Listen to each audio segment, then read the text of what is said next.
Hello comrades, it's the Finnish Bolshevik. This episode discusses the Soviet Union's post-World War II reconstruction.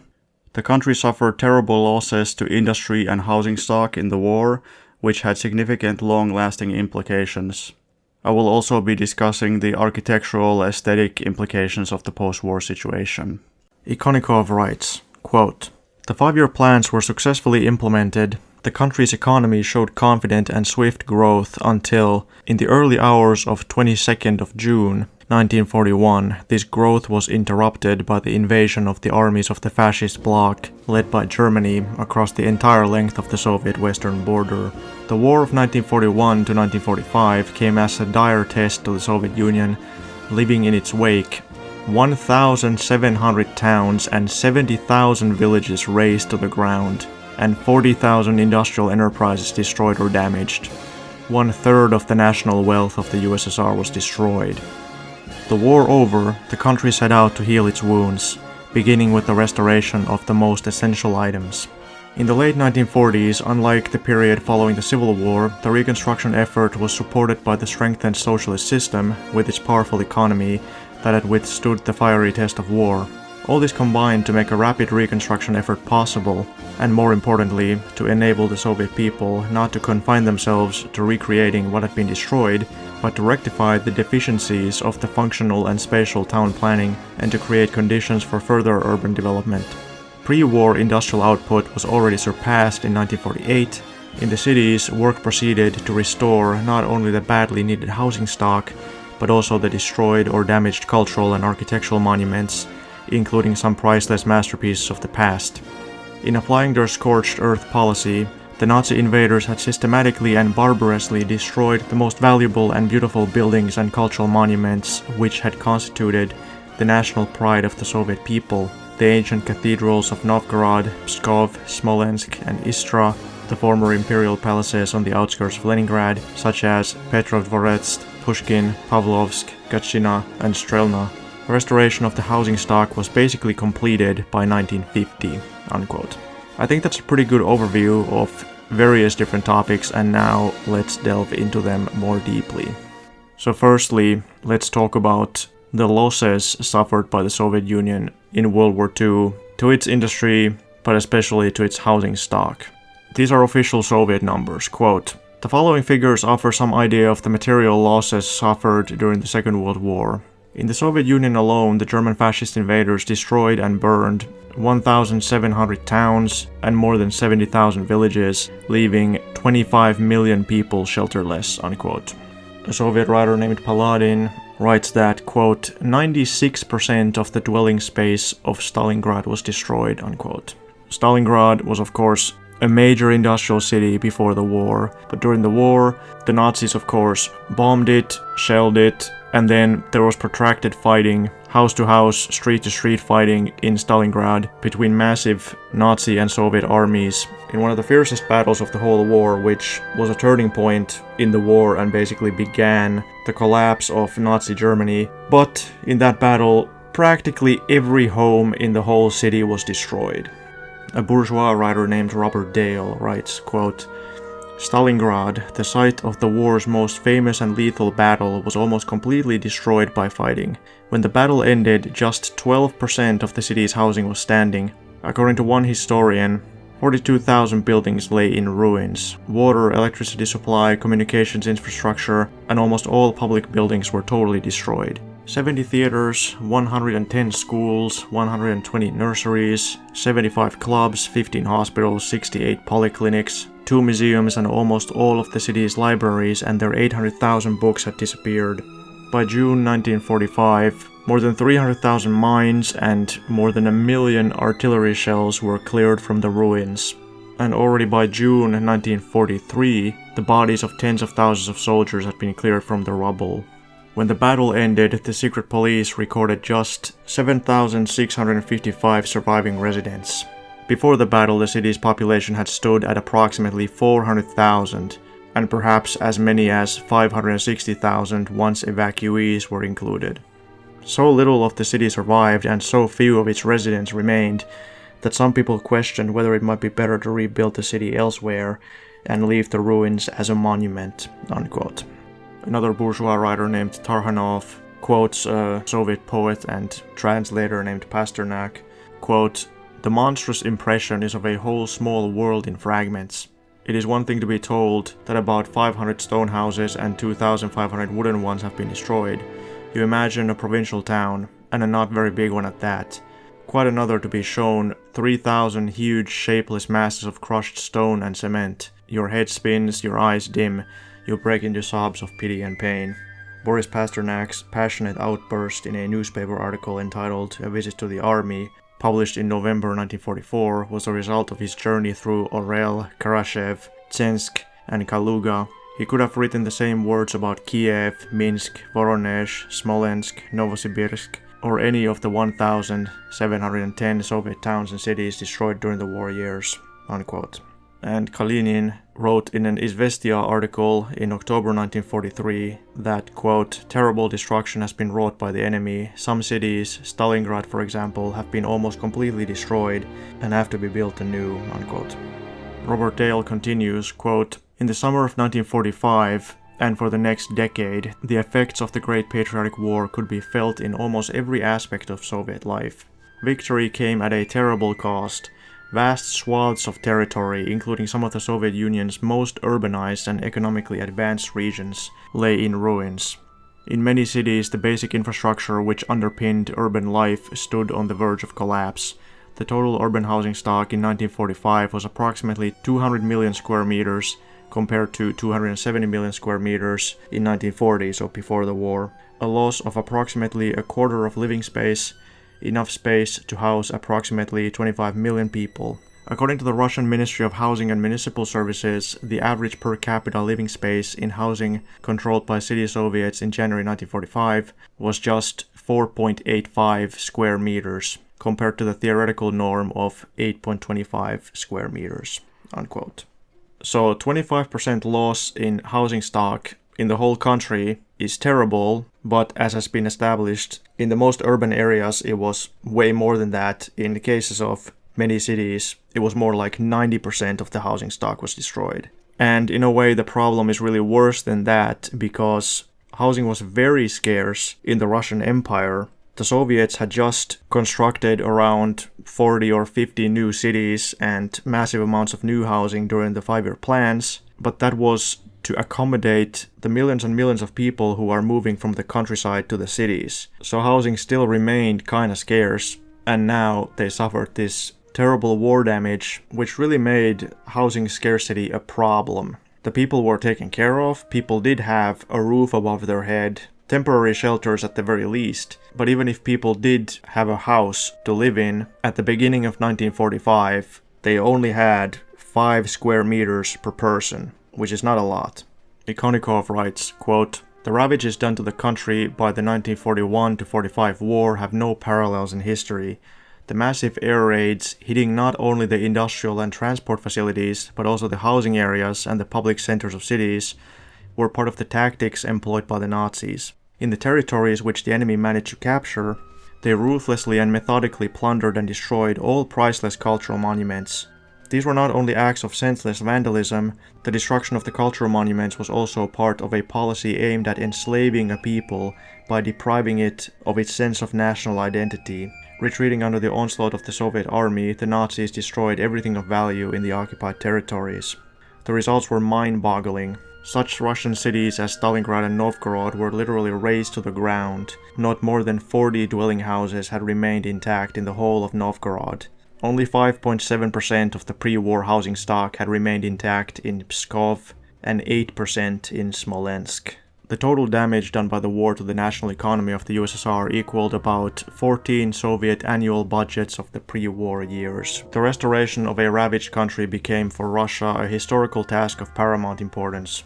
It was necessary not only to ensure a revival of industry and the restoration of the dwelling house stock, but also to heal the wounds inflicted on the national culture, to raise from the ruins those of the Russian monuments that it was possible to salvage.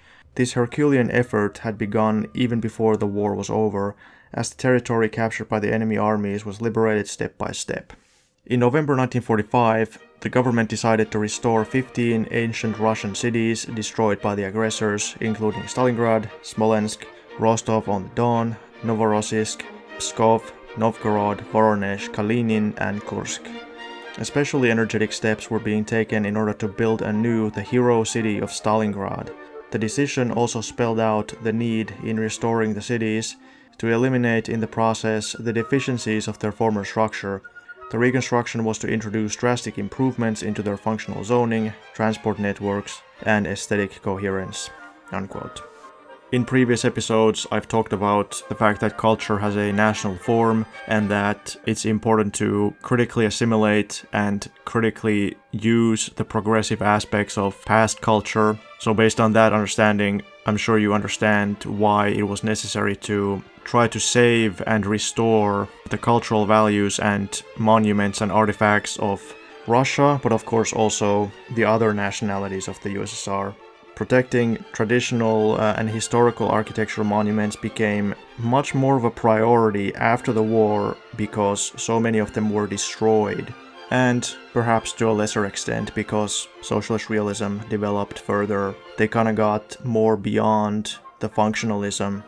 Stalingrad had tons of functionalist buildings before the war, but they weren't going to just recreate the functionalist buildings anymore. However, even before permanent housing could be reconstructed, it was first priority to rebuild industry in order to produce the necessities of life, such as agricultural machines for food production. Dale continues, quote, "Soviet official Pigolev told the assembled foreign correspondents that over 50% of damaged factories had been rebuilt by 1946. In contrast, the 50% mark in housing reconstruction was only reached in June 1948. Whilst much of the Stalingrad factory lay in ruins, it was already churning out tractors. 6,000 tractors in 1946 alone. By the time the group of foreign correspondents visited in April 1947, approximately 65% of the factory had been rebuilt, and production was running at 70% of the pre-war level. By 1950, Stalingrad's industry had been completely restored and production was running at over 80% of pre-war levels." Unquote. But housing reconstruction also was underway and proceeded rapidly. Ikonnikov writes, quote, "Housing construction grew rapidly. Thus, Moscow built 880,000 square yards of housing space in 1951 and 960,000 in 1953, as compared to 146,000 in 1946. This, however, was still not enough to mitigate the acute housing shortage. As to the possibilities of the traditional housing methods, they were all but exhausted. It was necessary to drastically increase labor productivity at construction sites and to introduce industrial methods of building. No other way would do. Standardizing parts of buildings became a sine qua non of an effective application of the new methods." Capitalist author named Parkins writes, quote, "Housing construction has made tremendous strides. Between 1940 and the end of 1948, Moscow's housing increased by 7%. By the end of 1949, 400,000 square meters of living space were built, which brought Moscow's housing space to pre-war levels." Unquote. And Blumenfeld writes, quote, "The Soviets intend to build 1 billion square meters of floor space, the equivalent of 25 million dwelling units during the next 15 to 20 years. This will roughly double the present supply." Unquote. So in the Stalin era, they had already repaired the war damage and built even more housing on top of that, but they also had developed this more long-term plan to double the housing supply, which is way more than what was built in the revisionist period. I'm gonna talk about it in the next episode. Blumenfeld also writes that, quote, "In addition to traditional ways of building, new methods of prefabrication are increasingly being used by several ministries, and factories have been established in all parts of the country. 18 plants started operations in 1946 alone, and by 1950, output is to be increased by 100,000 dwellings annually. So far, prefabrication has been limited to the manufacture of wooden panels for walls, roofs and ceilings, but prefabrication of entire sections and especially of the mechanical core is planned." Unquote. Basically, with prefabrication, since at this point in the late 40s, early 50s, the Soviet Union was still at a lower technological level than what we have nowadays, the potential for improving labor productivity in construction was immense. Even all the little things that are put into buildings, such as like window frames and window sills and whatever, they all had to be crafted by carpenters So first they mechanized that, they started to produce those in factories. Then later they moved to building entire walls and ceilings and frames of buildings in factories. And nowadays, in capitalist countries, they manufacture entire prefabricated buildings. Quote, in 1948, housing developments were begun in the Peshanye Streets area of Moscow to the design of a group of architects including Zinovy Rosenfeld. These houses on a territory of about 740 acres were the first experiments in the large-scale utilization of designing techniques based on standardizing and on the use of prefabricated elements, which in this project constituted 60% of the total materials. Unquote. Parkins writes, quote, the reconstruction process implements the fourth five-year plan, which is marked by increased industrialization. This is manifested in the mechanization of the building industry, especially in the use of express methods of construction and in new techniques such as prefabrication. Research was advanced in mass construction techniques, labor-saving devices, and use of new types of building materials, unquote. And a Soviet writer named Vizen writes, quote, more than 60 plants turning out prefabricated houses are operating in the Soviet Union today, that is 1948. This branch of industry, comparatively new in the country, is developing fast. The development of prefabricated house building reflects the general Soviet tendency to industrialize building. We most definitely reject clichés in the architecture of prefabricated housing. We are endeavoring to offer variety both in outward appearance and interior management, said Fyodor Lazovsky, chief architect of the building materials industry. He added that the industry has already created more than 100 types of houses, unquote. Because of the relative scarcity of housing, it was essential to use any kind of methods that could save labor power and also speed up construction. So prefabrication totally made sense. But as Lazovsky said, they're not going to revert back to functionalism. They're not going to make the same kind of buildings that are built in capitalist countries just because they're doing prefabrication. That already in the 40s they had more than 100 different kinds of buildings. Various architectural ornaments and decorative elements also started to be manufactured industrially. For example, prefabrication of classical Greek columns. Ikonnikov writes, quote, architects began to decorate large blockhouses with attached columns and other attributes of architectural classicism, which it was possible to reduce to certain standards and to manufacture industrially, unquote. However, Ikonnikov claims that this didn't really work aesthetically. I don't really see why not, especially if it's a prefabricated house or a pre-planned prototype building. If the columns and decorations match the house, why would they not work? Why would it matter if they are industrially produced? I believe that Ikonnikov is only criticizing them because he's trying to justify the later revisionist abandoning of socialist realism. In the Stalin era, people lived in all kinds of different buildings. Some people lived in good quality apartments built before the revolution. Of course, all the bad quality ones had already been demolished and new buildings built on top of them. Some people lived in individual apartments or individual houses of various kinds. Some people after the war lived in temporary housing. Some people lived in dorms and housing communes. But the stereotypical Stalin-era housing for regular workers were kommunalkas. Kommunalkas were all different kinds, they weren't just one type of building, but especially the ones that were constructed specifically to be kommunalkas, they were usually pretty big, the ceiling was high, the buildings were good quality, but they were shared by several families or several people, so that sometimes they would have a shared kitchen, shared bathroom, separate bedrooms, separate living rooms and bedrooms and kitchens. Sometimes, especially if it was a building that wasn't constructed originally to be a kommunalka, it could even be a big fancy room, but then just separated by partitions. Some people have praised kommunalkas as fostering a good sense of community, while some people say that it's annoying to have to live in a pretty small space with different people. This was a result of the housing scarcity. They were planning to build double the housing, and If they did, then everybody could have their own apartment. They wouldn't need kommunalkas necessarily anymore. I want to compare this to the Khrushchev era, when Khrushchev claimed that he's going to provide everybody their own home. That was used to justify abandoning socialist realism, but of course what happened was that everybody didn't get their own home. People moved into Khrushchevkas, which were much smaller and crappier than kommunalkas, but oftentimes they still had to share them with other people.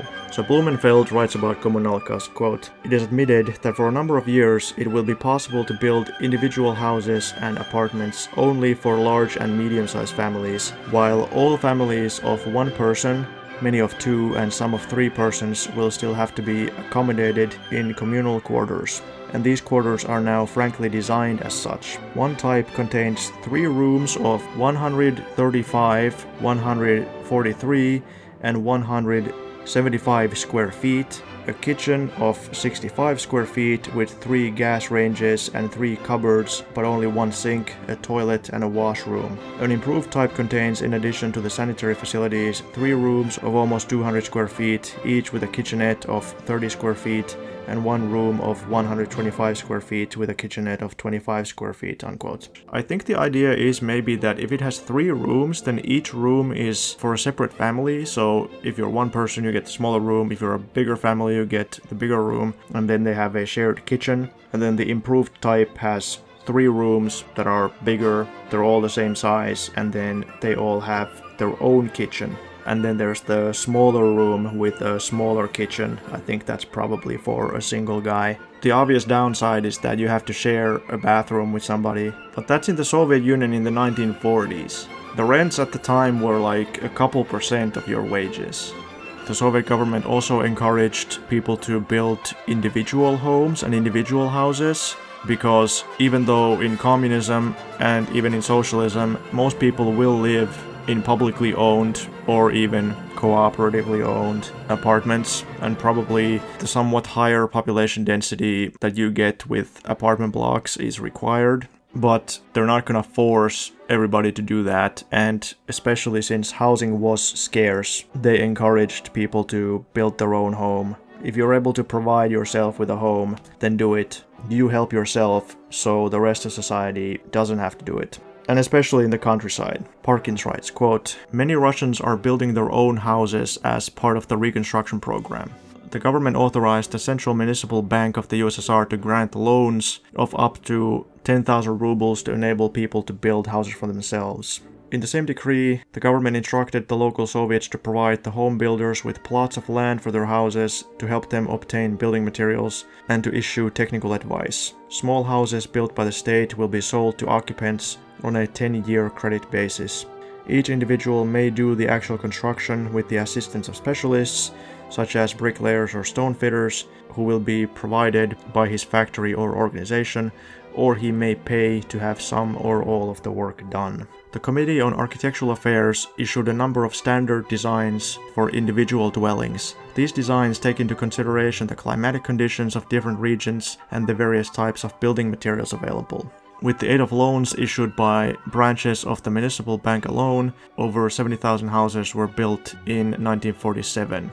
Large numbers of individual houses are being built in big industrial areas in the eastern part of the USSR. About 40% of those receiving state aid are ex-servicemen. Evidently, people built private homes not so much because tenancy is less attractive than private ownership, but because they could find no, or at least no adequate rental space, and also because they may, in their self-built homes, occupy more than the so-called sanitary norm," unquote. The Soviet architects wanted to take advantage of the situation and try to replan and improve on the old cities, especially since they now had more technical capabilities and more experience and knowledge. Blumenfeld writes, quote, "In 1943, the late President of the Union, Mikhail Ivanovich Kalinin, wrote, 'Now the question arises how to rebuild. We may simply restore the buildings on the foundations of the old plan, or we may provide a new plan. It seems to us that all creative forces of our architects and builders should be devoted to this matter, and in the first place, the adequacy of the old plan should be subjected to review. It may be objected that the replanning of cities complicates and even delays building, and that this measure is achieved at rather high cost. I agree completely, but I still think that it has to be done. After all, cities are rebuilt for centuries, and therefore monetary expenses in this matter have to be approached without stinginess. Blumenfeld continues, in general, the policy is not to reconstruct any heavily damaged building if it would interfere with the city plan. Slightly damaged buildings, however, are demolished only in the interest of substantial improvement to the city as a whole, otherwise the plan is adjusted to permit their preservation, unquote.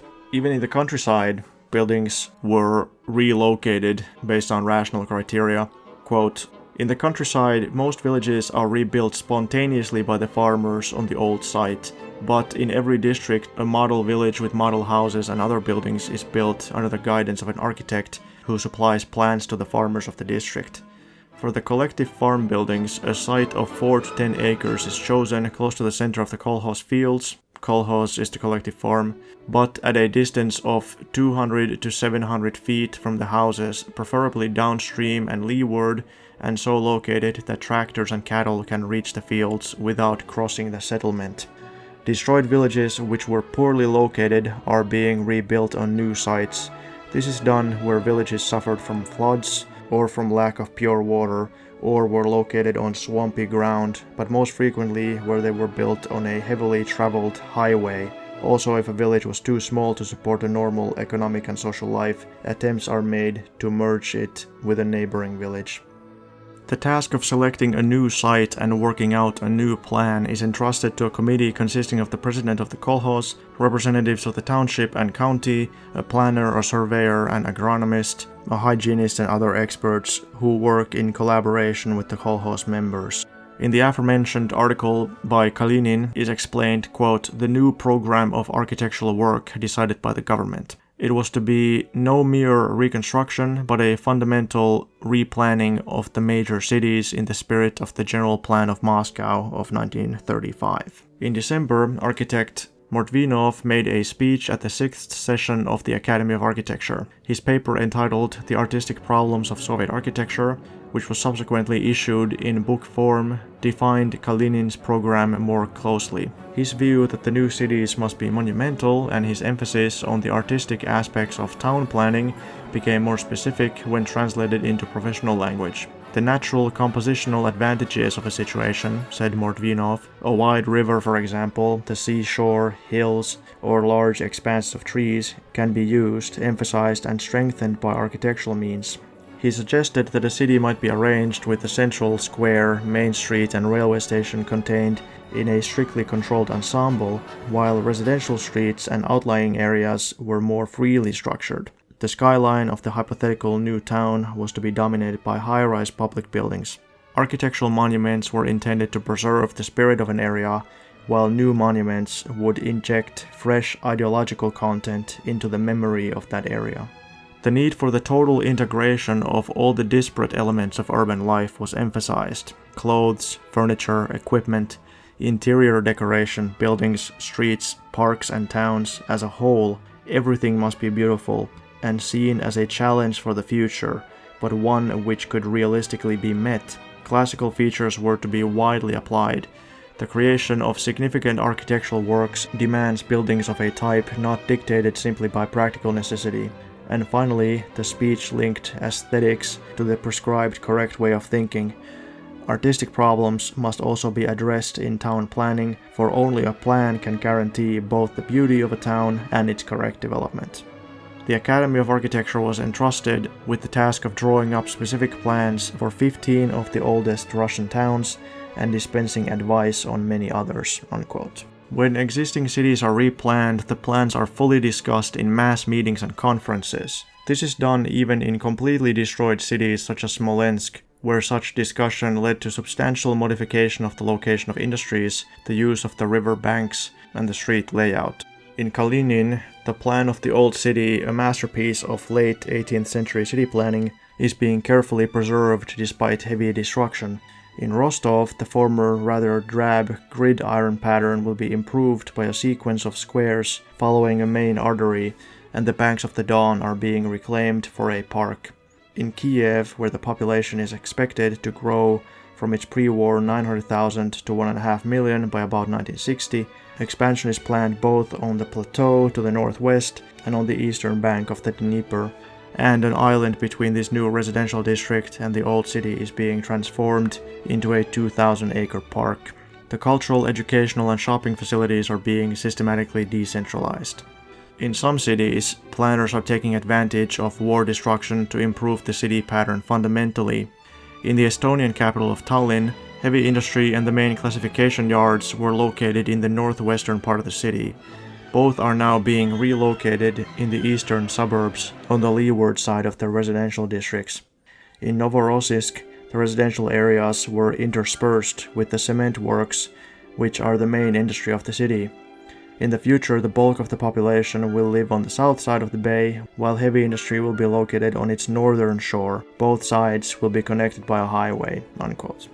About the reconstruction of Smolensk, Tarkhanov quotes Goltz, quote, "We had thought a great deal about the rebuilding of the cities," Georgy Goltz remembered, "but it was only when I got to Smolensk 6 days after it had been liberated on October 1943 that I really understood the complexity and significance of the task. The town was still burning, ash, ruins, and the skeletons of houses," Goltz said. "The losses in the town were enormous. 93% of housing was destroyed, together with more than 100 factories, both the city's power stations, water supply, tram lines, and railway junction. In practical terms, Smolensk no longer existed." At a meeting of the Committee for Architectural Affairs on 4th of April 1944, the new plan for the city was officially commissioned from Goltz's studio. The plan took every aspect of the city into consideration, including the situation and landscape, the lines of existing streets and remains of buildings, and surviving architectural monuments. The layout of the town center within the huge ring of the 16th century Smolensk Kremlin, or fortress, was preserved, as was the traditionally Russian separation of the town into upper, placed on the higher bank of the river, and the lower on the opposite bank. Goltz understood that Smolensk, though raised from ruins, should not be absolutely new. Links had to be retained with the ancient city in order to remind future generations of their history. The panorama drawn up for Smolensk emphasized the belfries, cathedrals, and Kremlin towers that had survived. The plan noted that all the historical and architectural monuments are integrated into the various ensembles. These witnesses to the past were no longer regarded with the distrust that they had inspired only 5 years earlier. Smolensk was completely and successfully rebuilt, largely because its historical image remained intact. Newly dominant features filled out and complemented rather than changing the original skyline. The city remained familiar, in particular the attractive slope down to the Dnieper. Having fundamentally redesigned the center, widening the main streets and increasing their scale and grandeur, Goltz allowed the outskirts of the city to be lost in an expanse of green. In this way, he retained and refined the most positive of the existing pre-war plans for the town." Unquote. And why it says that the old architectural monuments were no longer regarded with the kind of distrust that they were previously. That's because, yes, in the pre-war period they had more modernists who didn't like anything traditional, but also more importantly, since the Nazis destroyed so much of the tradition, whatever tradition remained started to be seen as more valuable.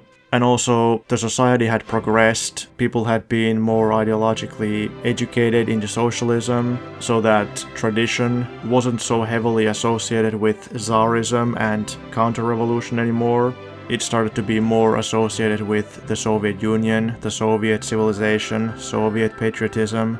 In the early days of the revolution, destroying the Tsarist past was very important. Past traditions and even Russian patriotism were often connected to Tsarism and being a reactionary, but in the 1940s that wasn't really so much the case anymore. There really weren't many people who wanted to go back to Tsarism. The past had been critically assimilated and patriotism had been transformed so that to quite a big extent it became an asset for the Soviet Union itself. The Soviet Union was able to assimilate and, if you will, appropriate the past. It was now theirs. It belonged to the Soviet Union. It didn't belong to Tsarism anymore. some of the communists looked back to the 1930s and 1920s and thought, yeah, maybe we went a little bit too far when we tore down some of those old buildings. The Church of Christ the Savior is the most iconic example. That was a huge cathedral that was blown up and demolished completely. Of course, that building didn't have any kind of artistic value, so it doesn't really matter that it was destroyed, but it's just kind of indicative of the times that, yeah, they did destroy a lot of those old buildings in the 30s, and later they thought that maybe they shouldn't have destroyed quite so many, but that's kind of a natural dialectic of the revolution. First you have to attack the past, and then later you have to critically assimilate it. There's times when you have to rebel, and break things and cause chaos, and then there's times when you have to consolidate. And the post-war period was a time of consolidation. Of course, in the late 40s, with all the ideological campaigns against idealism in science, against formalism in art, and against cosmopolitanism, in a way that was also a new period of more intense rebellion. But anyway, I think this dialectic of revolutionary upsurge and consolidation and revolutionary upsurge and consolidation is very clear from Soviet history. If you look at, say, the October Revolution, the Civil War was a time of revolutionary upsurge, then the NEP was more a time of consolidation, then the first five-year plan was again a time of revolutionary radicalism and upsurge, second five-year plan is more a time of consolidation, so on and so forth. Of course, don't take that too strictly, but it tends to be a little bit like that. Quote, "The war has caused an increased interest in the national heritage, but the stated policy is not to copy blindly or to disregard traditional national architecture, but to supplement it with modern improved forms. In reconstructing old cities, the Soviet planner is told to keep in mind the great innovation of modern times and the memory of the great past. In rebuilding the almost completely destroyed Sevastopol, the ancient city was to live again in the new Sevastopol, not only in special memorial structures and monuments, but also in the very character of the city landscape. Special research has been conducted by the Academy of Architecture, investigating plans even of old Russian cities, such as Novgorod and Kelch, in order to learn how these centers were formed and apply these data in plans for reconstruction." Unquote. Quote, "The architecture in an oil workers' settlement built in 1943, now called Gurlevka, reflects the indigenous Kazakh tradition. For example, few wall openings, flat roofs, decorations, but planning was based on modern principles. On a larger scale, when the city of Yerevan in Armenian SSR was reconstructed along the latest planning practices, the national flavor was deliberately preserved." Unquote. In Leningrad, a comprehensive plan of reconstruction, based on a 1935 plan, was prepared during the war, which recognized the basic principles of Soviet city planning developed in the Moscow Plan. This city is to include broad avenues and many large new squares and parks. Outstanding features of the plan involve 1. Equalizing the density of the population by organizing large superblocks of 5- and 6-story apartments facing main streets with open public green areas for parks and playgrounds in the center of each. 2. Removing harmful industries to the city outskirts. 3. Building a subway. 4. Reconstructing the canal system, etc." Unquote. Quote, "Reconstruction projects follow the generally accepted principles of Soviet city planning, separation of clearly defined industrial and residential districts by protective green zones, a strongly emphasized city center together with fully developed secondary centers, ample provision of parks and green spaces with particular emphasis on reclamation of lake and river fronts, a preference for broad plazas and avenues with impressive vistas, together with a lively interest in the silhouette of the city, generally rising from the periphery toward the center." Unquote. Lastly, I'll mention the construction of high-rise buildings. In Moscow, 8 famous skyscrapers were built, although they don't really look like typical American skyscrapers. They have many more classic and Russian architectural features. Their purposes varied. Some of them were apartment buildings, some of them were ministries. One was the building of the Moscow University, probably the best-looking university in the whole world. They helped to architecturally tie the whole city together even better.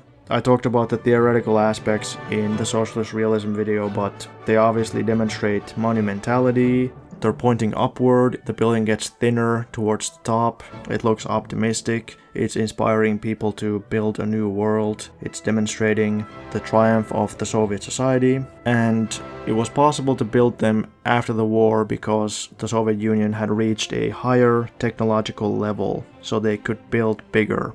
This is what Bazderev writes, quote, "On September 7th, 1947, Moscow's 800th anniversary marked the spectacular planting of the 8 high-rises. Stalin's so-called 8 sisters formed the new dominant heights that did not interfere with the historical look of the capital city. Moscow's high buildings differed from Western skyscrapers in principle, while the latter rejected artistic traditions of the past decisively and crash a city dweller with the sheer mass of their honeycomb floors. The designers of Moscow's high-rises did address the treasures of worldwide, primarily Russian architectural design and built them in the Russian tradition of marquee buildings.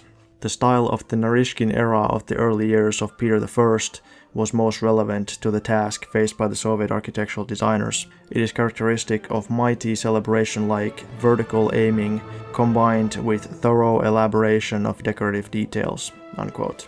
And Tarkhanov also compliments these buildings, he says, quote, "The construction of these buildings radically changed the Moscow skyline. The choice of sites was masterly, and the visual link between each skyscraper impeccable.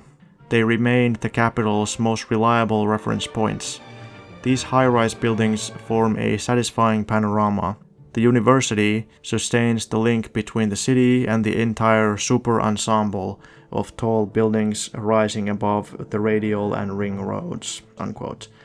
I think the concept of a super ensemble is pretty interesting. An ensemble is a group of buildings. For example, it could consist of a public square and then the buildings surrounding the square. Some kind of group that is tied together aesthetically. So with these 8 skyscrapers, they're of course pretty far away from each other, but they're so tall that you can see them from all over the city, so they still pretty much form a cohesive ensemble and help to tie the whole city into one more coherent thing. So I think that is very interesting and very cool.